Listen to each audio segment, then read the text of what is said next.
Quels sont les stéréotypes, voire même les préjugés sur la perte de poids ou les troubles alimentaires que vous aimeriez déconstruire? Parce que comme vous êtes quand même exposé sur les réseaux sociaux, c'est aussi que vous voulez peut-être partager aussi ce que vous vivez. Hello, moi c'est Caroline du compte Appétit Libre avec la chaîne YouTube du même nom. Habituellement, j'ai un concept qui s'appelle Papote et Popote où je teste des restos avec des invités qui me parlent de leur rapport à l'alimentation. Mais je fais aussi quelques petites vidéos React. Et aujourd'hui, je vous propose une vidéo React en duo avec Juliette où on commente une vidéo de la chaîne Le Crayon. C'est un débat entre le docteur Jean-Michel Cohen et une personne qui souffre d'anorexie. Alors, sans plus attendre, découvrons nos analyses à moi et à Juliette. Comme la vidéo est un peu longue, il y aura une première partie sur la chaîne de Juliette et une deuxième partie sur la mienne.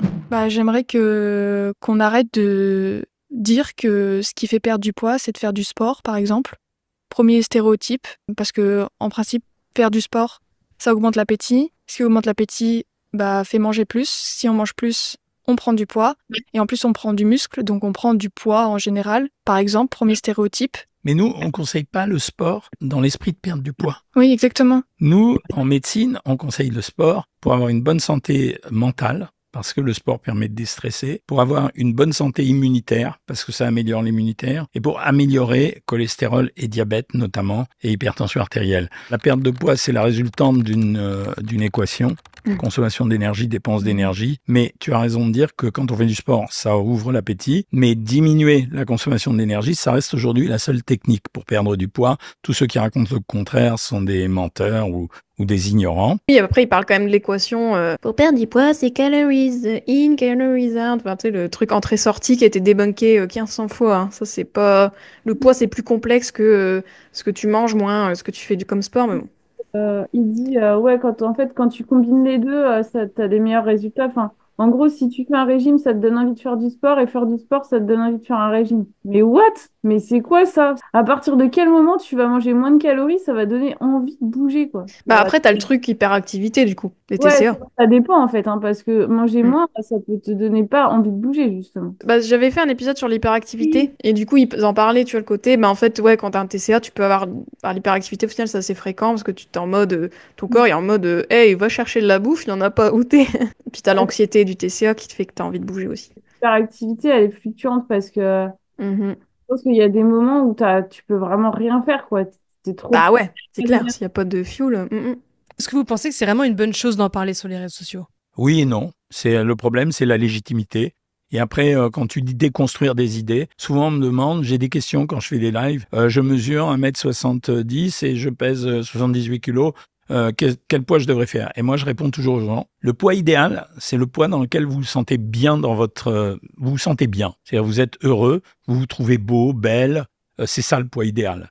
C'est pas le poids des médecins, ça veut rien dire du tout. Le poids idéal, c'est quand vous êtes bien, quand vous regardez dans un miroir, vous avez une bonne estime de vous-même. Après, je m'en fous que l'IMC soit entre 25 et 30, ça m'est égal. Ah, tu vois, il dit que l'IMC, il s'en fout, lui. En fait, le problème, c'est que tu dis ça aux gens. C'est le poids où vous sentez bien. Ok, moi, je me sens bien avec 10 kilos de moins, tu vois. Et pourtant, il a son poids de forme, mais ça se trouve, ton poids de forme, tu vas pas l'aimer parce que il est plus gros que tu penses. Et du coup, est-ce que tu vas te sentir bien? Non, mais c'est ton poids quand même, idéal pour ton corps, quoi. Une réponse qui est faite pour quelqu'un qui vivrait dans une société non Ouais, grossophobe, c'est ça. qui vivrait avec une bonne estime de lui-même de base, qui aurait pas Mhm. eu de trauma dans l'enfance et Mhm. qui serait vraiment bien dans sa tête. Là, oui, Bah oui. mais en fait, dans la société dans laquelle on est, tu peux pas dire ça. Bah non. Si vous trouviez beau ou belle, déjà depuis tes 8 ans, on t'apprend que t'es moche. Enfin, Mhm. en fait, Quand t'es une femme, t'es conditionnée aussi dans ce truc-là, bah oui. il y a des gens, ils sont moches de base, ils se trouveront jamais beaux. Comment tu veux qu'ils fassent? Alors d'accord, il faut que vous vous trouviez beau ou belle. Bah d'accord. Oui, puis c'est biaisé la beauté, du coup. Bah oui, c'est subjectif, mais bon, Bah t'as oui. peut-être un référentiel qui est le référentiel que te donne la société. Donc si tu en es hyper loin, bah tu t'y arriveras jamais. Enfin, Bah ouais, en fait c'est ça, c'est un peu le mythe du poids qui me conviendrait, tu vois. Je pense que c'est bah non, parce qu'en fait t'as trop de biais et ça se trouve jamais tu seras content de ton corps parce que l'insatisfaction corporelle aujourd'hui elle est normative, bah c'est oui, un truc tu vois fait par la société, créé, entretenu. Donc bien sûr que tu vas pas être satisfait, mais c'est ok en fait, c'est pas dire que ton poids tu dois le changer. Donc là ce qu'il dit c'est totalement hypocrite parce qu'il sait très bien que les gens de toute façon ce qu'ils veulent c'est être plus maigres. Donc et t'inquiète qu'ils vont dire ça, ils vont dire oui mon poids idéal c'est mon poids avec des kilos en moins. bah oui. Bah oui, toujours pour se dédouaner, de toute façon. Il y a des gens en surpoids qui rayonnent autour d'eux et qui irradient. Le problème, c'est quand on se regarde, il faut qu'on s'aime, parce que quand on s'aime, on projette ce désir-là dans les yeux de l'autre, et l'autre également vous aime. Les gens qui aiment pas leur corps, ils projettent dans les autres la négation de ce qu'ils sont. C'est comme ça qu'ils sont pas aimables. Donc, Quoi? C'est le fameux truc, aime-toi toi-même, tu sais, avant que les autres t'aiment, un truc comme ça. Enfin, Ouais. t'aimes pas toi-même, jamais personne pourra t'aimer. Enfin, Ouais. pendant un moment, moi, j'ai cru à ce truc-là. Et en fait, c'est tellement toxique de dire ça. Bah, disons que c'est à nuancer dans le sens que bah, c'est sûr que quelqu'un qui est pas à l'aise avec son corps, on va dire, peut-être que cette personne va se fondre, tu vois, va pas se mettre en avant, va peut-être pas s'habiller de telle manière, nanana, que une autre qui va être peut-être plus confortable, tu vois. Peut-être ta posture, elle change en fonction de peut-être comment tu te sens et c'est ok. Enfin, voilà. Mais ce truc de, bah, du coup, t'es pas aimable si t'es pas ok avec ton corps. What? Non, mais Mais c'est sûr, c'est faux. En fait, c'est juste te dire, ouais, t'es un peu renfermé, quoi. T'es pas très à l'aise avec ton corps. Bah, t'auras peut-être plus de difficultés à Hmm. rayonner en public et à te faire des amis Oui, facilement. Mais c'est juste ça. ça. Enfin, après, tu peux quand même te faire des amis. Tu peux quand même, Eh oui. il y a quand même des gens qui peuvent t'aimer. Ouais, C'est puis bon, c'est pas l'objectif d'aimer son corps, encore une fois. Je ça. pense, ça, c'est Non. encore l'objectif vendu aussi par ces, tu vois, le body positive, mais genre pas le mouvement social, mais c'est le côté, faut trop s'aimer, machin. Mais en fait, ça, arrêtez de dire enfin, il y a des gens, peut-être qui s'aiment, hein, ok, mais la trois quarts des gens, visaient la neutralité à la rigueur, tu vois. On demande pas d'aimer, juste respecte, accepte ton corps à la rigueur. Donc, travaille à ça, juste à la respecter, déjà, le tolérer, ce sera déjà bien, mais voilà, là, ce qu'il dit, ce truc d'aimer son corps, c'est une nouvelle injonction aussi, quoi. soyez ce que vous êtes. Mais alors pour vous, c'est quoi la profonde différence avec le body positive dans ce Ah cas-là? bah tiens. Le body positive, c'est chercher à atteindre l'image du corps qu'on veut de soi. C'est-à-dire, il y a l'idéal du soi, c'est-à-dire, il y a le moi idéal, c'est-à-dire ce que je suis idéalement, et l'idéal de moi, c'est pas la même chose, c'est-à-dire ce que je projette. Donc le body positive, pour moi, ça a pas de sens. Enfin, ou c'est un terme que je comprends pas moi, mais Oui, bah, je comprends Moi, pas. ce que je rebondis, c'est le soyez ce que vous êtes. C'est très difficile d'être ce qu'on est si on n'aime pas par rapport à la comparaison, encore une fois. Mais c'est hyper destructeur parce que on n'arrive pas à être celle ou celui qu'on devrait être. quand on te matraque, parce que c'est un matraquage d'image, et je pose avec la jambe devant, avec le slip bien comme il faut pour être aguicheur ou aguicheuse, etc. À force de recevoir cette impulsion dans le cerveau, à la fin, on finit par penser comme ça. Je pensais que c'était pas normal d'avoir le ventre gonflé après manger, par exemple. Alors que c'est tout à fait normal. C'est tout à fait normal de débloquer un petit cran de la ceinture, le bouton de son pantalon. Et ça m'a détruite. Et c'est une partie de ça qui m'a fait aussi tomber dans les troubles du comportement alimentaire. Mais tu guériras. Tu seras jamais grosse. Ça, Attends, avant qu'il dise des trucs red flag, qu'est-ce qu'il disait? Ah oui, en fait, body positive, il a rien compris déjà ce que c'est. Il est parti sur des trucs un peu psychanalytiques, j'ai l'impression. tu seras jamais grosse. Ça, c'est certain. Je peux te le dire, moi, j'ai soigné beaucoup de gens qui ont eu les mêmes problèmes que toi. Tu seras jamais grosse. Tu contrôleras toujours un peu parce que c'est comme un héritage que tu traînes, tu vois. Mais à un moment donné, il y aura, ça s'effacera, c'est-à-dire progressivement. J'espère. Je fais tout pour. Non, c'est sûr. Et comment vous estimez votre... Alors là, ils ont eu leur moment, genre, trop love ensemble. Ouais, j'aime pas du tout, là. Il y a l'espèce un truc malaisant, là. Ouais, ça fait genre, on dirait que c'est son père, je sais pas. Le truc paternaliste, là, ouais, tu guériras, t'inquiète pas, fais-moi T'inquiète, tu seras confiance. jamais grosse. Il conforte bien sa peur de grossir, t'inquiète pas. Et puis, bon, il dit que tu guériras, puis après, il dit oui, mais tu seras toujours un peu dans le contrôle, ça fera partie de toi. Ouais, de ton héritage. C'est la définition de la guérison, alors on aimerait bien savoir. Ouais, mais bon, comme d'hab, hein, de toute façon, on l'a déjà vu même quand on avait regardé la vidéo de Jufit 4, tout ça, là, ce côté quasi-guérison, normalisé un petit peu aussi. Votre influence, justement, est-ce que vous pensez que ça pourrait Ah, aussi la peut-être parfois 450 avoir un 000 impact abonnés. négatif, à l'inverse peut-être de ce que vous souhaitez sur les réseaux sociaux ou même de manière plus générale? Je veux pas être prétentieux, je crois pas. Je crois pas parce que ce que je professe, c'est ce qu'on a dit tout à l'heure, c'est-à-dire j'explique aux gens, que le poids idéal, ça n'existe pas, en dehors de ce qu'on est réellement. Je plaide, moi, j'ai toujours eu une nutrition positive. Bah, faut savoir ce qu'il dit, enfin, il dit poids idéal, c'est lequel on se sent bien. 2 minutes plus tard. Non, mais le poids idéal, ça n'existe pas. La phrase que je répète en permanence, c'est une bonne alimentation ou un bon régime, c'est un endroit où on n'interdit rien.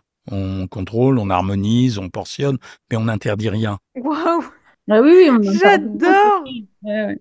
le déni total. C'est On un peu comme... portionne, on calcule, On en a, mais on n'interdit rien. Ah ouais, bah, calculer tout ça, c'est une interdiction, en fait, mec. Oui, c'est une interdiction sur la quantité, donc c'est une Ben interdiction. oui, ben oui, mais tu vois, encore ce entre deux, oh là là. Puis il dit ça, puis on monte sa bio, Insta, c'est marqué perdez du poids ici, avec, tu sais, genre pour son lien dans sa bio, t'es en mode, mais mec, t'es tellement hypocrite. Pour moi, rien n'est interdit. Le chocolat, dans tous les régimes que je propose, il y a toujours, je me débrouille toujours à mettre un burger, du chocolat, des pâtes, etc., pour montrer aux gens que rien n'est interdit. Donc je pense que j'ai pas une influence négative, mais ma voix, c'est une voix au milieu d'autres. Et quand je dis quelque chose, je vais être contesté par quelqu'un qui cherche le buzz. Ça veut dire que Ah, nous, on cherche le buzz, je pense, Caroline. Ouais, on cherche le buzz, nous, on cherche le buzz. Yeah! Tu sais, il y a trop ce truc-là quand tu critiques, enfin, pas quand tu critiques, mais quand tu réagis à des gens un peu connus, machin, il y a toujours des gens, même en commentaire, tu sais, ils vont te dire, ouais, tu grattes sa fame, tu sais, genre, tu prends, tu sais, t'essaies de prendre son truc, alors franchement, lol, mais... La prochaine fois, on pourra prendre un YouTuber qui a 2000 abonnés et puis il me fera pareil, hein. Genre, ouais, notre truc, il va trop buzzer, incroyable. Nous aussi, on est une voix au milieu d'autres, t'inquiète, on en a bien conscience. c'est de bonne loi aujourd'hui, on se dit, ben tiens, lui, il marche bien, donc on va le prendre comme exemple pour taper dessus. Attends, on parle de ce truc, genre, je me débrouille pour mettre un burger pour montrer aux gens qu'il y a rien à dire. C'est le cheat meal, en fait, tu sais, il se débrouille pour foutre un peu de... Genre, non, mais t'inquiète, il y a un peu de plaisir, j'en ai mis, regarde, jour 5. Non, c'est même plus original, hein. Donc, mais ça sème le trouble dans la tête des gens. Mais a priori, je pense que j'ai vu la façon dont je grossis sur les réseaux, je pense que c'est quelque chose de positif. Et puis en même temps, j'ai une image à tenir. Ça veut pas dire que tu grossis sur les réseaux que t'as une image positive, hein. Oui, c'est trop marrant comment il utilise ce terme. Je grossis sur les réseaux. Ouais, ouais, déjà, t'es dans... J'ai pu choisir un autre mot, mais bon. Grossir sur les réseaux, mais maigrir dans la vraie vie. Tu sais, les masculinistes, ils grossissent sur les réseaux, mais c'est pas une bonne chose. Enfin, c'est genre, si tu te bases sur les followers de quelqu'un pour déterminer si la personne elle a une bonne influence, c'est que t'as rien compris aux réseaux sociaux. C'est peut-être l'inverse même. Plus t'es suivi, moins t'as de bonne influence presque. Je suis d'une école particulière, je suis un des derniers grands nutritionnistes, donc je suis obligé de faire attention à ce que je raconte. Et moi, de mon côté, je Il pense a un que ego quand même incroyable. j'ai une influence. Je pense pas avoir une influence négative dans le sens où j'assume mes faiblesses. Je suis honnête Mais avec les gens. C'est mieux. C'est mieux. Oui. Plutôt que de prendre les gens pour des bébêtes et de leur dire je vais faire 10 000 calories challenge, je fais du sport pour maigrir, etc. Moi, j'assume, j'ai des troubles du comportement alimentaire, donc ne faites pas ce que je fais. Alors, Ne je vais faites te pas dire, comme moi. les gens se trompent pas sur un truc, c'est sur la sincérité. Ça veut dire, dès que quelqu'un est sincère, eh bien, les gens comprennent, c'est-à-dire ils le perçoivent, ça. Et moi, je trouve au contraire que tu peux avoir quelque chose de très positif pour les autres, parce que tu peux raconter ce qui t'est arrivé. Oui. Comment on arrive au stade de transformer ce qui devrait être un plaisir, de la convivialité, du nourrissage, en un traumatisme finalement. Là, je pense que tu peux apporter beaucoup plus à plein de gens, à toutes ces filles qui courent après quelque chose. Combien j'ai vu de filles faire des régimes ou des mères Mais c'est toi qui vends des régimes. À un moment donné, il m'énerve lui aussi à dire ça des fois. Il se dédouane tout le temps. C'est vraiment... Je vois aujourd'hui des gosses, enfin celles qui étaient des gosses, qui avaient 12-13 ans, qui ont fait des régimes amenés par leur mère, qui avaient elles-mêmes probablement des troubles, Ça, c'est vrai. et qui, 20 ans plus tard, sont devenues obèses, simplement parce qu'on les a fait rentrer dans ce système. Ça me met en rage. Mais c'est toi, le système. Oh, tu fais partie du problème. Admets-le. Et elles reviennent un jour en me disant, parce que ça m'est arrivé, vous étiez le seul à avoir raison quand vous disiez à ma mère, ne la mettez pas au régime. Pourquoi? Parce que je savais ce que ça allait donner. Et donc, ces gens-là, après, patiemment, on reconstruit l'histoire. Et peut-être qu'elle sera jamais mince, hein, mais en tout cas, elle s'aimera. Et c'est tout ce qui compte pour moi. C'est ça, le vrai bonheur, c'est ça. C'est pas traîner le poids de son corps sur son dos, quoi. C'est dur, chaque jour, c'est très dur d'être à contre-courant de qui on est, justement. C'est un combat. C'est un combat. Alors, on le gagne, le combat, en étant, je te le conseille, ça c'est un conseil, en étant très présent. Moi, voilà 4 ans que tous les mercredis à 19h30, tous les dimanches à 19h30, je fais des lives un peu comme à la télé. Ça veut dire... Et là, ils se donnent des petits tips pour faire grandir leur audience. C'est sympa. Moi, je fais des lives. Tu devrais faire pareil. Il y a un horaire, je le respecte. Je suis là tout le temps. Et donc, à force de cette répétitivité, les gens s'accrochent à toi. Et finalement, tu arrives à diffuser la bonne parole. Et il y a une bonne parole. Faut arrêter de croire que les calories négatives, ça c'est un truc, ça m'hallucine ça. Ne mange pas le fruit après le repas. Ah oui, c'est ce côté strat aussi. Il y en a qui me disent il faut absolument pas manger le fruit en fin de repas parce que il est fermenté, etc. Alors que c'est c'est mixé quoi dans l'estomac. Il faudrait le prendre quand, le fruit, du coup? Mais quand on veut. L'estomac, c'est un shaker, c'est quelque chose qui va mélanger tout, donc il n'y a pas de croyance là-dedans. En moyenne, entre 2 heures et 4 heures. Donc, j'ai mangé à midi. Si je prends le fruit à 3 heures, c'est la même chose que si je l'avais pris à midi et demi. Hein. Donc, et tout est comme ça. Après, les compléments alimentaires aussi, ça veut dire les gens qui vendent. Ouais. Là, c'est un gros business. Là, c'est le prochain livre, je vais les détruire. Donc, T'en penses quoi, Manon, toi? Ouais, parce que lui, il fait pas des pubs, peut-être. Il met pas sa petite tête sur des aliments et tout, mais. Et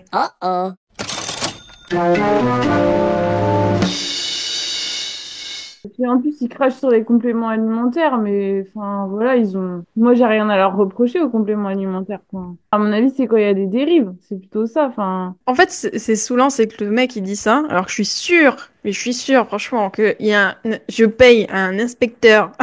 Je lui dis, trouve-moi les contenus où Jean-Michel Cohen, il met sa tête sur des compléments alimentaires, il met sa tête sur des trucs. Enfin, tu vois, tout ce qu'il dit, je suis sûre que il est mouillé aussi dans ces trucs-là, qu'il fasse pas style. Puis bon, s'il prescrit des régimes, après, quand t'es en régime restrictif, si t'as pas des compléments alimentaires, tu vas être carencé en 2 secondes, hein. Peut-être il parle des compléments alimentaires, genre diet culture. Ouais.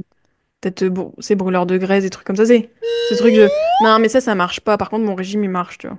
On va dire il y a des compléments alimentaires de type protéines parce que les protéines sont chères et qu'on veut prendre de la masse, etc. Donc là, je vais plutôt être d'accord. Mais les compléments alimentaires de type vitamines, minéraux, etc. Si on a une alimentation équilibrée, variée, diversifiée, ça ne sert à rien. C'est mettre son portefeuille où il faut pas, en fait. C'est pour certaines catégories de produits comme les minéraux, les vitamines. Mais par exemple, il y a des compléments alimentaires pour le sommeil. Et ceux-là sont intéressants par rapport aux drogues qui sont vendues. Il y a des compléments alimentaires pour la peau. Certains sont efficaces. Donc, oui, ça dépend de ce qu'on vend. Les probiotiques marchent pas mal, mais dans une certaine limite, pas en fonction de la promesse de celui qui les vend. Donc, voilà. Mais quand je dis... Tu veux dire un truc ? Les compléments alimentaires, c'était pour tous ceux qui imaginent que prendre un complément alimentaire, ça va les faire maigrir. Et là, ça marche pas. Alors ça, non. Ouais. Là, ça Alors ça, non. Là, ça Alors ça, non. Ouais. Et que pensez-vous des régimes un petit peu à point, je sais pas si on peut dire mais... Écoute, ça se finit toujours par un comptage de calories. Oui. Ça veut dire, ont beau tordre l'histoire dans tous les sens. Quand tu manges des points, c'est que tu as transformé l'aliment en calories et que tu as admis avoir une certaine approximation. Après, j'ai vu tous les régimes. Ça fait 35 ans que je fais ce job. Donc, j'ai vu tous les régimes. Et les régimes miracles, ils apparaissent environ tous les 5 ans. Tous les 5 ans, on a un drop de régime miracle. En général, ça spécule sur... Il y a une espèce de montée très rapide de ce régime, et puis ensuite, il y a un plateau au moment où les gens le font, et ensuite, quand ils sont déçus, ça redescend. Voilà, mais tous ces régimes à points, tous les systèmes annexes, ça marche pas, ça se finit toujours par l'équation éternelle, consommation d'énergie, dépense d'énergie. En sachant... C'est pas une équation éternelle, on s'en a parlé, mais bon, moi, en vrai, il a raison sur le côté que... Au final, des régimes à points, ça se transforme en calories, quoi. Ouais, mais c'est fou quand même quand tu regardes son parcours à Jean-Michel Cohen, ça fait 30 ans qu'il fait ça. Donc, en fait, il a l'expérience, il voit bien que le truc, il marche pas. Il voit bien que tous les 5 ans, les gens, remettent des nouveaux régimes. Mais en fait, je pense enfin, soit il est lucide et il se dit, bon, bah maintenant, il faut bien que je gagne ma croûte. Il est prisonnier de son propre jeu et donc maintenant, il est obligé de raconter ses conneries. Soit il retourne sa veste et il dit, ouais, je me suis planté sur toute la ligne, c'est bon, maintenant j'arrête. Mais il doit être conscient quand même. Bah, peut-être dans ces méthodes, il y a peut-être deux nanas qui arrivent, entre guillemets, à atteindre le truc qu'ils veulent. Et du coup, lui, il se justifie en tout le temps portant les mêmes personnes. Et puis les autres, ils ont mal appliqué, hein, cette site. Mais je sais pas s'il est conscient ou s'il le sait au fond. Mais bon, il continue, ouais, son business quand même. Parce que, il s'en fout, en fait. C'est du business, quoi. Du coup, ça s'arrête jamais. Donc, c'est ça qui est bien pour un business. Après, je pense qu'en vrai, quand t'es dans la diet culture, la diet culture, c'est un de ses leviers aussi, c'est que les gens, ils reconsomment à un moment donné. Lui, je pense que à tous les coups, il doit avoir un parcours un peu de genre de fidélisation de ses clientes en mode alors toujours pas perdu de poids. Ah bah tiens, regarde mon autre méthode un peu plus ceci. Enfin, tu vois, je suis sûre qu'il maintient les gens un peu dans son truc en promouvant toujours la perte de poids d'une certaine façon, quoi. Il y a des gens qui ont des petites dépenses d'énergie. Ça veut dire, il y a des gens, si tu fais 1m60, que tu es en fauteuil roulant, j'ai pris un cas extrême, et que tu as 70 ans, c'est sûr que tu peux pas manger 2000 calories par jour. C'est pas personnalisé. Voilà, c'est pas personnalisé. Et quant au système de livraison de plats à domicile, on est dans le même cas que dans les cliniques. Ça veut dire la clinique, je t'enferme, tu manges, et puis quand tu sors, qu'est-ce qui se passe? Donc t'arrêtes les plats livrés, qu'est-ce qui se passe? Sans compter le fait que t'as pas mangé à ta faim, ou ni avec plaisir, puisqu'on t'a imposé ce que t'avais à manger, et qu'en plus ça t'a coûté une blinde. Donc le mieux, c'est d'apprendre aux gens par la connaissance, mais des gens qui sont légitimes. Ma plus belle expérience, ça a été quand j'ai tourné des émissions avec mon ami Cyril Lignac. Imagine pouvoir te libérer de tes compulsions alimentaires et émotionnelles, te réconcilier avec l'alimentation et retrouver un corps qui te plaît. Ça te paraît impossible? Ben, je te comprends et je le pensais aussi. Car j'ai moi-même vécu l'enfer des troubles alimentaires pendant des années. Un cercle vicieux qui semblait sans fin. Et pourtant, j'ai réussi à m'en sortir grâce à une nouvelle approche différente de tout ce que j'avais essayé auparavant, qui m'a permis de me réconcilier avec mon corps et la nourriture. Cette méthode, c'est la méthode de reconnexion émotionnelle développée par Smart Life, qui me permet aujourd'hui de profiter de chaque repas avec plaisir et sérénité, tout en ayant un corps dans lequel je me sens bien mieux et qui me paraissait totalement inatteignable à l'époque. Tout ça sans faire de régime restrictif, sans faire de cardio et en ne faisant que des choses que je me vois tenir jusqu'à la fin de ma vie pour être sûre de ne jamais rechuter. Si ça te parle, j'ai une bonne nouvelle. On a été au Danemark et j'ai été scotché. Tu regardais que c'était qui? Bah, je regarde c'est quoi Smart Life. Smart Life, bah, c'est un truc de coaching sportif, machin, qui font style kit de guérir des TCA en même temps. Ouais, ça a l'air... Comme d'hab, quoi. C'est pas grave, tu vas remplacer l'obsession de la nourriture par l'obsession du sport. C'est trop cool. Et de voir que dans les écoles et dans les collèges, il y avait des pupitres de cuisine et on apprenait aux enfants les aliments à cuisiner, etc. Il y avait deux avantages. Il y avait ça et il y avait que c'était non sexiste. Ça veut dire que c'était petit garçon, petite fille. Donc il n'y avait pas ce sexisme qui fait la femme va à la cuisine, le mari regarde la télé. Hein. Mais là, les gosses, garçons et filles, ils faisaient leur cuisine eux-mêmes. C'était génial. Donc ils s'intéressent à ça. Et dans ces pays-là, d'ailleurs, on a un taux d'obésité et un taux de surpoids qui est moins fort que dans tous les autres pays. Et les gosses, et ici on a des tabous en France. Les gosses, ils amenaient leur lunchbox le midi. Et il y avait une sandwicherie. Ça veut dire que ceux qui n'avaient pas le temps de manger, il y avait des sandwichs qui étaient préparés, mais super intelligemment, avec du pain noir, et des graisses comme il fallait, etc. On a beaucoup à apprendre d'eux, des pays nordiques. Tu disais que par rapport au sport, c'était très recommandé, que toi, tu n'étais pas du tout pour toi, ça se fait principalement par l'alimentation. Du coup, tu recommandes pas forcément du sport, même pas une fois par semaine. Enfin, quel est ton point de vue vraiment jusqu'au bout là-dessus? Moi, je pense qu'il faut faire aussi la distinction entre le sport et l'activité physique. Ah, très bien. Hein. Le sport, c'est une activité qui nécessite beaucoup d'énergie, telle que le tennis, le volley, etc. L'activité physique, c'est tous les jours, c'est le ménage, aller au métro, marcher, des choses simples. Donc moi, je conseille une activité physique régulière, ce qui est dans les recommandations. Le sport, je pense que c'est très important, mais pour les bonnes raisons, pour les raisons de bien-être, de plaisir, de défouloir, de sociabilité, et pas pour perdre du poids en fait. Oui, j'ai rien à ajouter. C'est exactement ça. Moi, j'ai un truc à ajouter, Juliette. Ouais. C'est que, enfin, je sais pas ce que t'en penses, mais c'est qu'on sent, enfin, je sais pas si elle a pas été au bout du truc ou si devant la caméra elle veut pas le dire, mais pour moi, quand t'es en guérison d'un TCA, même faire enfin, très très peu d'activité physique, c'est ok et c'est même recommandé en fait. Même la marche, enfin bon voilà, t'es quand même obligé de marcher si tu dois sortir de chez toi, mais enfin j'ai l'impression qu'il y a vraiment ce tabou à dire non, faites pas de sport, enfin faites pas d'activité physique. Il y a vraiment ce tabou quoi. Si tu restes toute la journée chez toi et que tu sors pas, oh là là là là, ça c'est grave. Enfin, je sais pas. Tu veux dire pour tout le monde ou pour les gens qui ont des TCA? Ouais, pour tout le monde. Mais pour les gens qui ont des TCA, quand on les interroge là-dessus, tu vois, ils ont du mal à dire. Enfin, tu vois, c'est les questions qui sont posées à Florence du compte Je n'ai plus mes règles. Ah oui, pour All-in, ouais. Elle dit, bah, il n'y a pas de souci. All-in, si tu veux faire zéro activité physique, il n'y a pas de souci. Bah ouais, vaut mieux limite. Si tu veux Ouais, que ça avance plus vite, bah oui. oui. C'est même le top du top, tu vois. Ouais. Donc, en fait, tu as cette barrière où les gens ils vont dire, ah oui, non, mais c'est vrai, il faut quand même faire un petit peu de marche, tu vois. Puis en plus, on sous-estime la marche, parce que la marche, ça dépend. Si t'en fais 10 kilomètres ou plus, enfin, tu vois ce que je veux dire. Il y a beaucoup de gens qui disent ça. Non, mais moi, j'ai arrêté le sport, enfin, genre, j'ai réduit le cardio et tout. Par contre, je fais de la marche de ouf et je fais 3 millions de pas par jour. C'est rigolo, ça. Bah, tu sais, c'est comme, tu vois, moi, ça me fait penser aux légumes. Exact, ouais, c'est pareil. C'est pareil.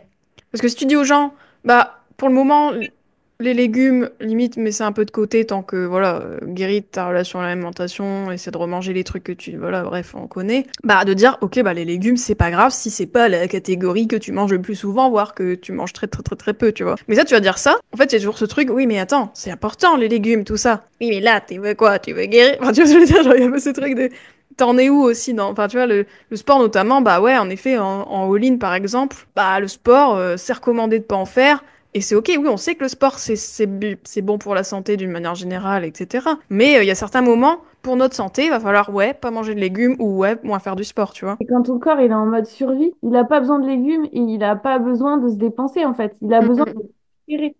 Et il va pas récupérer à coup de marche dehors et de légumes en fait. Ouais. Bah, en fait, se forcer à faire ça, c'est donner des points encore au TCA, en fait. Mais quand tu es en mode survie, bah faut que tu te reposes et que tu manges des trucs caloriques quoi. Voilà, que tu manges des trucs denses et tout. Exactement, bah oui. Et aujourd'hui, tu fais du sport, toi?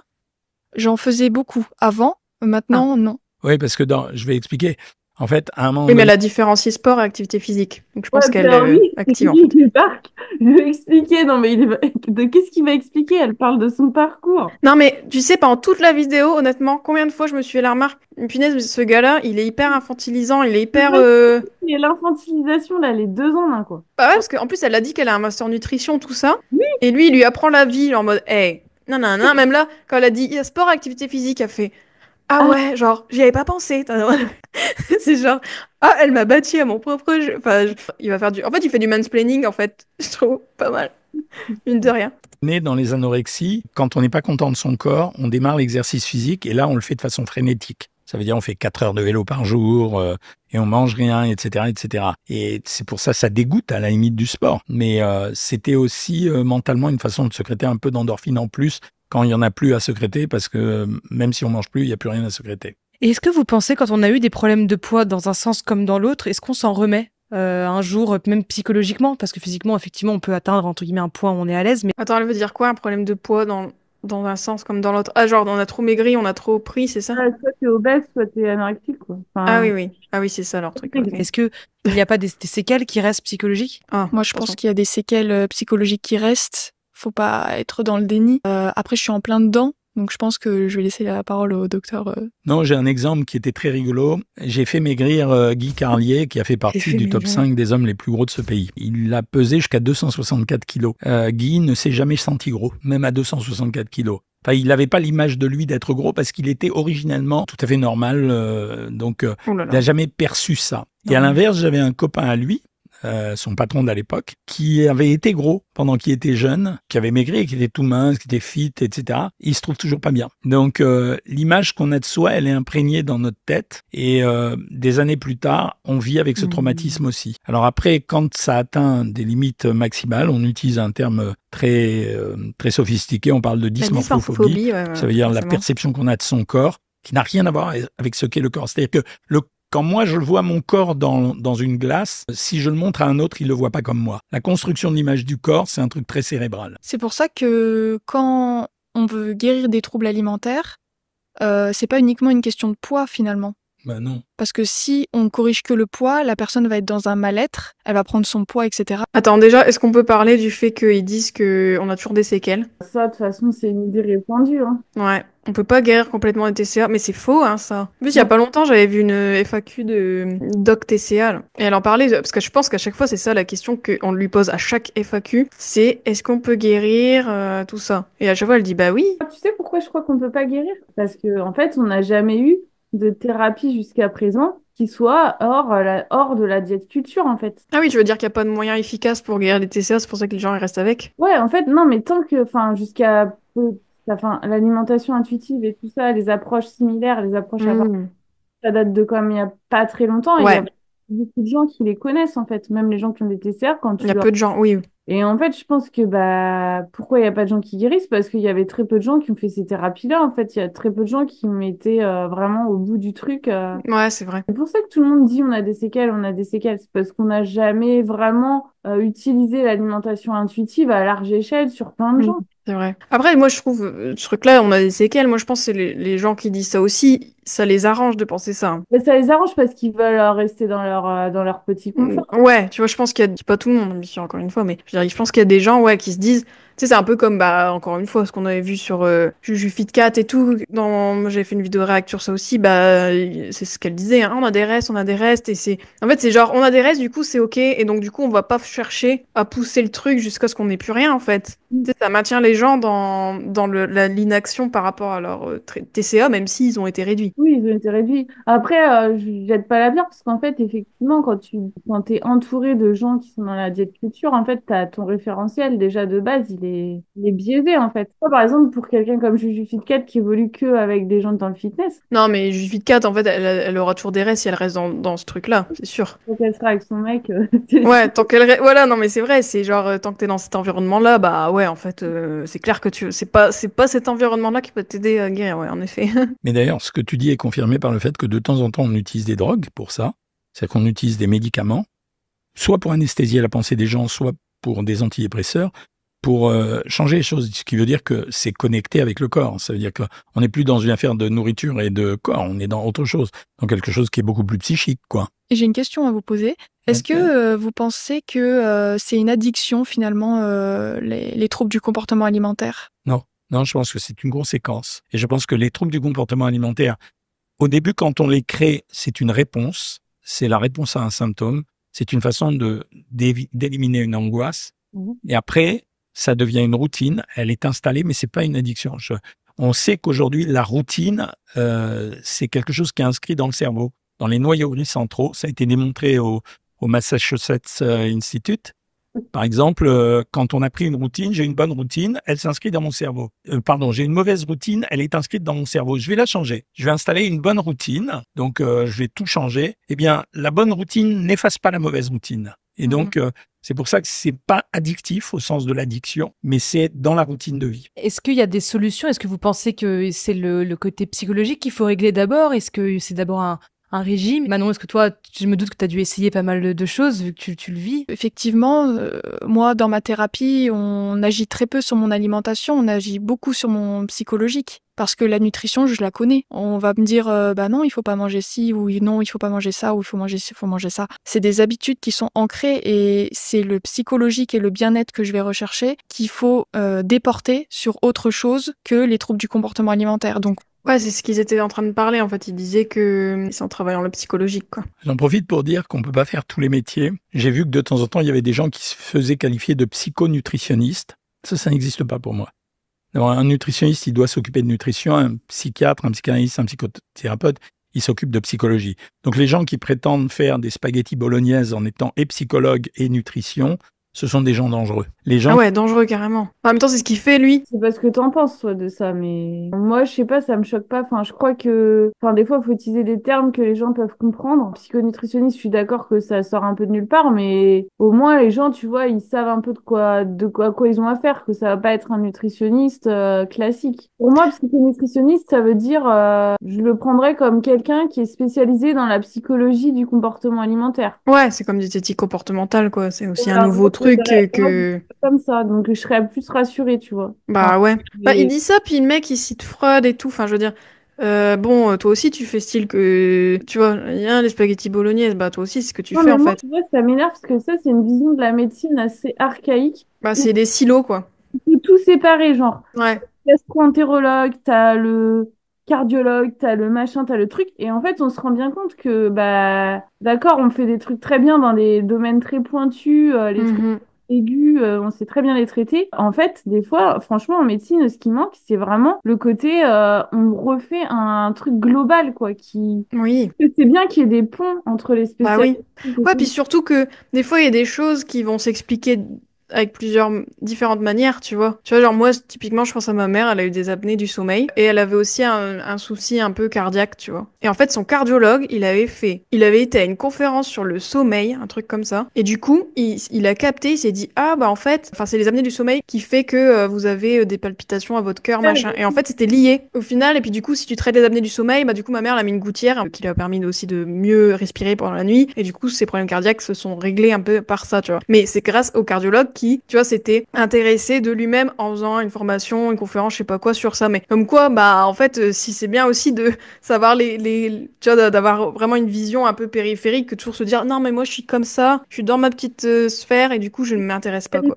Et toi, tu fais que la psychologie, mais d'accord. Mais en fait, moi, je trouve que c'est bien les gens qui lient les deux, en fait. Puis c'est bien, je trouve, d'avoir des savoirs aussi diététiques, mais aussi, bah ouais, un peu psycho, un peu de thérapie qui te permet de, bah, de toute façon, les deux sont liés, hyper liés. Donc bon, à un moment donné, tout l'alimentation, c'est tellement multifactoriel, tu vois. Même notre comportement alimentaire, t'as les émotions, t'as les pensées, t'as le côté très pratique, biologique. Enfin, tu vois. Donc au final, bien sûr que t'as besoin d'avoir une vision très complète, quoi. Et c'est pour ça que j'aime bien l'alimentation intuitive, je trouve, parce que je trouve que on apprend justement à être complet en fait dans la formation et dans la thérapie, parce qu'elle couvre tellement de choses, quoi. Les gens qui font ça sans formation sont des gens qui se basent sur leur propre expérience pour faire les choses et ils se basent pas sur une vraie connaissance. Or, un thérapeute ou un analyste ou un psychiatre, ils savent des choses que le nutritionniste ne sait pas toujours et donc ces gens-là sont dangereux pour moi. Oui, tout à fait. Pour moi, il y a deux métiers. Il y a diététicien nutritionniste et médecin nutritionniste. Et psychologue ou psychiatre. Médecin nutritionniste, c'est un médecin qui a fait des études de médecine et qui a fait un DU de nutrition. Donc, c'est un médecin, quoi. Alors que diététicien, c'est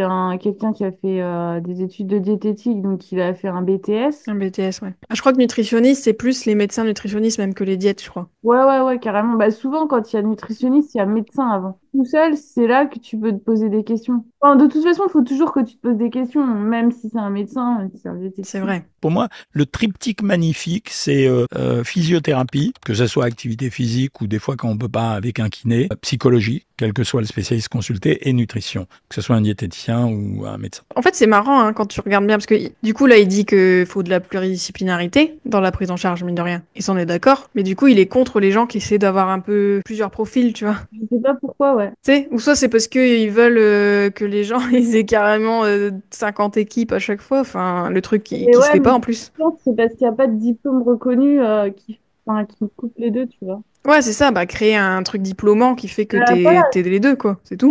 Vous pensez que le regard des autres peut amener aussi à avoir des problèmes de troubles alimentaires, ou est-ce que à l'inverse ça peut aider? Parce que même vous pensez que ça a empiré depuis ces dernières années avec les réseaux sociaux et le fait qu'il y a une comparaison constante? Mais bien sûr. Bien sûr. Moi, je vais vous dire, si j'ai envie de traumatiser quelqu'un à un dîner, c'est exact, je m'amuse avec ça, je suis un salaud. Je vois une femme, je repère une culotte de cheval, et puis je vais fixer la culotte de cheval. Et connaissant mon métier, je sais que je crée la panique chez cette personne. Après, je rigole avec elle. Et bien sûr que c'est le regard de l'autre.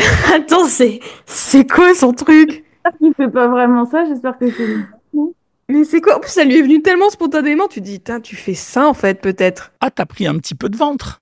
Waouh. Les petites réflexions sur le poids, toujours, et c'est souvent les femmes. On est très ramené à notre poids, à notre physique. Ah, tu te portes bien en ce moment. Hein. Tout c'est ça. Des petites réflexions, que ce soit vis-à-vis de nous-mêmes, mais vis-à-vis des autres. On peut avoir peur aussi, vu que la réflexion n'a pas été sur nous, mais sur quelqu'un qu'on aime et quelqu'un de proche. On peut se dire, ah mais moi, si on me fait cette réflexion-là, ça va pas être bon, je vais pas être acceptée, je vais être pas aimée, etc. Donc oui, le regard des autres, c'est quelque chose qui est très présent et c'est accentué par les réseaux sociaux, hein, comme on l'a dit. On parlait beaucoup de la perception de soi, de la comparaison aux autres. Est-ce qu'on pourrait pas imaginer, entre guillemets, des normes un peu plus inclusives, même plus bienveillantes de manière générale, surtout à une époque, il y a les réseaux sociaux qui sont omniprésents et qui peuvent avoir une influence énorme, et donc même de la manière dont on se perçoit. Est-ce que vous auriez chacun, 2-3 solutions à ça sans interrompre l'autre? Ouais, moi je pense que ça passe par les influenceurs. Je pense que cette inclusivité, c'est de mettre en avant des personnes de tous les corps, de tous les profils, et pas uniquement ceux qui ont le beauty privilège, comme on dit, et de déconstruire des dictates de la société qui nous ont construits et qui ont fait que c'est mieux d'être comme ci ou c'est mieux d'être comme ça, en fait. Alors moi, déjà, le mot norme, il faut le rayer. Je ne crois pas du tout. Ça serait exactement l'effet inverse, de vouloir créer de nouvelles normes. Je vois pas l'intérêt. Et puis, je voulais vous dire que j'ai le souvenir de ce qui s'est passé. La négation de la grosseur, ou la négation de la grossophobie, elle refait tout le temps surface. En 2000, on avait des affiches dans Paris d'une femme qui s'appelait Anne Zamberlin, qui était une mannequin obèse, parce qu'il y a des mannequins obèses pour les femmes de grande taille. Eh bien, au début, tout le monde a applaudi, c'était un effet buzz, et en fait, ça n'a jamais empêché le fait que les gens courent après la minceur. En fait, la minceur, c'est un vœu de société. C'est pas nous qui le décidons, c'est un vœu global de société. Donc, j'y crois pas. Donc, je suis pour toutes ces initiatives, évidemment. Mais Mais j'y crois pas, ça marche pas. C'est comme ça, de la même façon que Léonard de Vinci nous a expliqué quelles étaient les proportions idéales pour monsieur et madame. Ben, c'est la même chose aujourd'hui, on est toujours dans ces repères-là. Après, ce qu'il faut apprendre aux gens, c'est à pas stigmatiser l'autre. Donc, et je trouve que le travail qui est fait, notamment à propos d'autres sujets, comme les histoires du harcèlement, eh ben, c'est positif finalement. Parce que ça inclut ce phénomène-là aussi. Attends, j'ai du mal à comprendre son point de vue. Il part un peu dans tous les sens, non? C'est moi. Pour moi, il se rend compte, il a un peu défaitiste pour moi, tu vois. Hmm. Ouais, en gros, c'est bien tes idées, mais en fait, la société, de toute façon, elle est tellement grossophobe jusqu'au bout que, enfin, tu vois, lui, il voit un peu le truc. Bon, de toute façon, on pourra jamais rien y faire, donc les gens, ils voudront toujours la minceur et c'est comme Ouais, ça. mais j'ai l'impression qu'il parle de ça comme si c'était un truc inné, tu sais. Genre, bah c'est comme ça, Léonard de Vinci nous a dit ça, machin, tu sais, genre... Il va pas loin, il va pas loin. Il te dit pas Ouais, pourquoi la société est obsédée par la minceur. Pour lui, c'est un truc tombé du ciel, tu vois. Enfin, ouais, c'est genre, bah en fait, on est né avec ça dans notre tête voilà, c'est et... intrinsèque, ça fait partie de nous, quoi. Ouais, ouais, voilà. Tu sais, il y a Oui, beaucoup oui, de c'est... gens qui pensent ça. Ouais, dans le déni La total, en minceur, fait, en hein. fait, tu sais, il y en a qui te sortent des arguments. En gros, c'est parce que, tu sais, biologiquement, on va être attiré par des gens fertiles. Et donc, les gens, Mhm. forcément, ils sont pas obèses. Ah ouais, waouh, ça va loin, ça. Il y a des arguments. Enfin, en fait, biologiquement, l'homme, il est fait pour être. L'homme et la femme, ils sont faits pour être d'une telle façon, tu vois, pour être. Enfin, ça va loin, quoi. Oui, Alors, oui, que oui. bon, moi, je pense que les nanas hyper minces de Instagram et autres, elles sont pas du tout fertiles. Mais bon. Ah, ça, c'est sûr. Oui, Et oui, oui. les mecs, quand ils sont trop sans gras.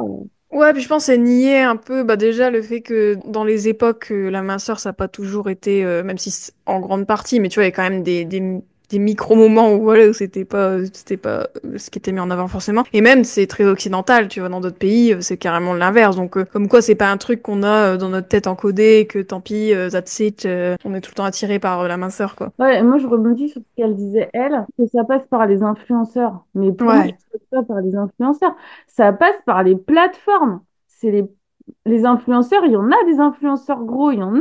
Ouais, Euh, c'est vrai. c'est pas les influenceurs, c'est les plateformes qui doivent plus mettre Oui. en avant certains trucs. Il y a des influenceurs qui ont des influences en effet négatives, et nanani, mais c'est un peu dédouaner le côté, tu vois, genre la société, enfin les autres appareils qu'il y a, hein, les médias, les politiques, bah voilà, les messages gouvernementaux, tu vois, enfin, hey, il n'y a pas que les influenceurs, enfin, c'est encore une fois pointer les individuels, les individus.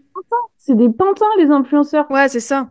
Il Oui, faut ils sont à la merci des marques aussi, grossophobes, tu vois, Ils sont à enfin, la merci des marques. ouais. Demain, tout le monde dit ah, il faut prendre du poids, il faut consommer tel truc, telle marque. Mhm. Bon, ils vont le faire. C'est juste des pantins, en fait. Et tu sais, c'est toujours pour dire, bah en fait, c'est les gens, c'est ces individus-là, les méchants, qui foutent le bordel un petit peu. Bah non, en fait, c'est si on dézoomait aussi, quoi. C'est Ouais. bien beau, quoi. Il y a des industries derrière les influenceurs aussi, hein. Simple que chacun peut adopter pour améliorer sa relation à la nourriture et à son corps. Ouais. Apprendre à prendre du plaisir à manger ce qu'on mange et en même temps à ressentir ses sensations, c'est-à-dire manger quand on a faim et s'arrêter quand on a le sentiment d'être rassasié, en sachant que le vrai rassasiement intervient un quart d'heure après la fin d'un repas. Ah ouais, ça c'est des Et dernière monkeys, ça. question, est-ce que vous avez une question pour la personne qui est en face de vous? Il a fait alimentation intuitive version régime, fin satiété. Et dernière question, est-ce que vous avez une question pour la personne qui est en face de vous? Est-ce que tu es heureuse? Non, Oh. Non. je suis pas heureuse. J'essaie d'aller mieux, mais c'est difficile. Elle fait de la peine quand même, hein. Non, je suis pas heureuse. Qu'est-ce que vous pensez des réseaux sociaux, on va dire votre activité de médecin sur les réseaux Ils sociaux? sont obsédés par les réseaux sociaux, non? Ouais, bah Je ouais. trouve pas qu'ils en parlent énormément dans une discussion, ils auraient pu trop parler d'autres choses. Et je trouve que c'est non, oui, enfin, c'est bon, il n'y a pas que ça non plus, hein. Qu'est-ce que vous pensez plus tard, ce que ça va donner, etc. Je pense qu'on finira par gagner par la compétence. Comme on parlait tout à l'heure de la sincérité, elle finit par apparaître aux gens. Il a un ego, c'est incroyable. Moi, je pense qu'il se trompe sur cette histoire de Il la. se trompe. Bah justement, t'as l'effet Dunning-Kruger, t'as plein de trucs, enfin, qui montrent que, enfin, il y a beaucoup de gens incompétents justement qui brillent parce que ils sont incompétents du coup. Plus t'es compétent, plus tu doutes de toi et plus t'as. Bah oui. Je vais citer mon vieux patron qui disait avec son vocabulaire et son intonation slave, qui disait « Il y aura toujours autant de régimes miracles ». Excuse-moi, parce que là, le gars, en fait, quand il a dit, avec son intonation slave, j'étais en mode, ah, please, s'il te plaît, ne fais pas d'accent. Ouais. Vraiment un sketch quand même, ce gars. Hein. C'est pour ça qu'il a du public, hein. C'est parce qu'il fait du sketch. Hein. Qui disait « Il y aura toujours autant de régimes miracles qu'il y a de cons ». Et malheureusement... On dirait un accent chinois, c'est même pas sonable. Eh, néné. C'est vrai. Ah non, mais sérieux, quoi. Faire des accents, ça c'est fonctionne encore cancel, ça. aujourd'hui. Bon, Alors, t'en as pensé quoi? je trouve que bon, ils ont quand même dit des trucs, ils ont dit des trucs bien et justes, hein, on va pas Mhm. critiquer, hein. Mais c'est vrai qu'en fait, ce qui me choque le plus, c'est que il y a tout un tas de mini contradictions qui passent crème en fait, et ils s'en Ouais, rendent c'est ça. pas compte. Ouais. Et en fait, c'est ça, mais en fait, t'as pas l'impression que toute la société, elle fonctionne sur des trucs comme ça en fait. Mhm. En fait, quand tu prends un peu de recul, tu trouves toutes ces petites mini contradictions et tu dis mais quoi? Enfin, tu vois, Mhm. pendant tout un temps, il dit le poids idéal, il y en a pas. Puis après, il te Ouais, dit qu'il y en a que un, ouais. faut s'aimer. Ouais. Ah, la minceur, mais bon, savoir maigrir, enfin, tu vois, genre, c'est déjà rien que le principe de base, mais oui. Enfin, moi, la grosse contradiction, c'est que il raconte son histoire perso. Donc, je pense qu'il est un peu concerné par les TCA. Il dit oui, tous les diététiciens, à un moment donné, ils ont eu un problème avec l'alimentation. Les diététiciens, ouais, compétents un peu, genre, il y a un peu ce truc-là aussi, quoi. Mhm. Moi, c'est l'impression que j'en ai, c'est qu'il y a des petites contradictions qui sont un peu passées sous le tapis. Ouais, c'est ça, bah oui, c'est un peu dissonant, mais bon, on s'en rend pas compte quand on n'est pas forcément éveillé aussi à ces trucs-là, peut-être. Mais ouais, non, c'est clair. Mais elle, tu vois, vu ce que tu m'avais dit au début, je me suis dit, punaise, si ça se trouve, elle va dire des trucs hyper problématiques, et je trouve qu'elle est pas tant que ça, en vrai. Enfin, je trouve qu'elle est Non, assez lucide et tout, enfin, là, elle est très bien sur cette vidéo. Ouais. Ouais, peut-être deux petits trucs où on peut un peu se demander ce qu'elle veut dire. Tu sais, comme au début avec l'alimentation flexible, au final, on ne sait pas trop ce qu'elle met derrière. Mais si tu vas voir son compte, enfin, moi, je le trouve assez toxique. Hein. Ok, j'ai regardé. C'est sur TikTok surtout. Merci à vous d'avoir regardé la vidéo jusqu'au bout. Ouais. Merci Et je beaucoup. pense qu'elle va être assez longue. Hein. Ouais. Bah, n'hésitez pas à nous suivre, hein, respectivement, hein, The Last Quiche et moi-même, Appétit Libre, et à commenter, à partager vos avis. Ouais, carrément, on est curieuse de vos retours. N'hésitez vraiment pas à partager votre feedback et ce que vous avez pensé de cette vidéo. Et puis, bah non, on était très contente de réagir à tout ça. Puis, c'était très cool. Bah, si vous avez des suggestions, j'en ai une en tête, je te la dirai. Ah, ok. Ouais, dites-nous les réacts en duo, ce que ça donne aussi. Allez, bye bye! Ciao, ciao!